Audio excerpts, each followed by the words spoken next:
We can, even something as simple as like eye contact in a situation where there's a possibility of finding a sexual partner is a very important component of that, because eye contact indicates interest, and it also indicates, at least in principle, the possibility of approach.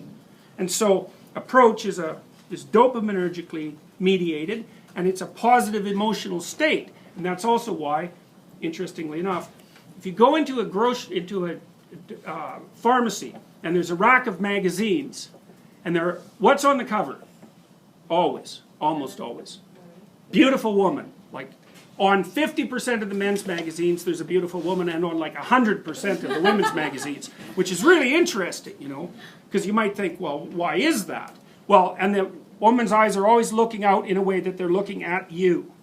So there was some interest. So it's an invocation of interest.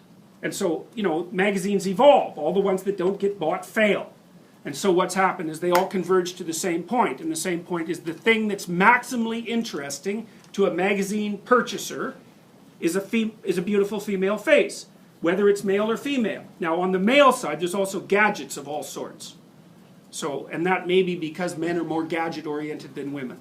So, anyways. And we also know that, for example, with men, if you show them, this is a funny little study. So you show them the face of a beautiful woman, and her eyes are looking that way, or this way, or they're looking right at him. You can check the activity in the dopaminergic center in a place called the nucleus accumbens, which is the same place that cocaine hits. Face on eye contact, that thing lights up. It lights up even more if she's wearing a red dress. Right, and you can get the same kind of lighting up with a red curvy sports car. Yeah. So it's, you know, my thought when I read that was the perfect situation is like a beautiful girl dressed in red, perched on a sports car with some cocaine. Why red? Why red? Why red? Yes. That's a good question. I'm not exactly sure why. Oh, that's wrong. I do know why red. Ripe fruit. Women have co-evolved with ripe fruit. It's very sneaky of you, by the way.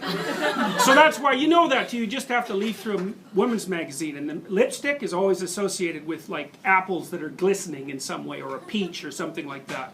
And we were primarily fruit eaters. And the reason we have color vision is to detect fruit, ripe fruit.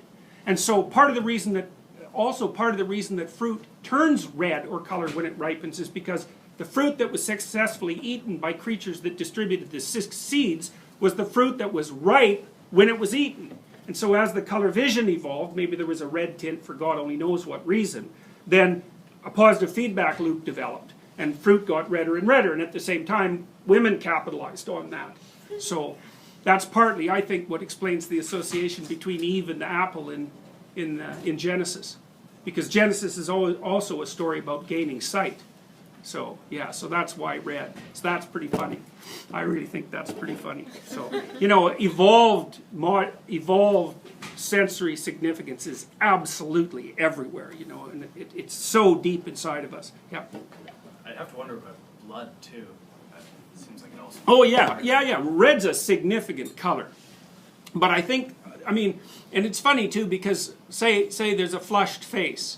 Well, that means it's infused with blood. It's also a sign of health. It's also a sign of sexual arousal.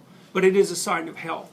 And so you see, in old Coke ads from the 1930s, the girl's cheeks are so red that, you know, it looks like she has a fever. So it's often a form of sexual signaling that indicates health. So that's another part. I mean, these are multiply determined, right? It is anything as complex as vision. Yeah, and blood means, hey, maybe don't go there. Or maybe it means there's something to eat. Right.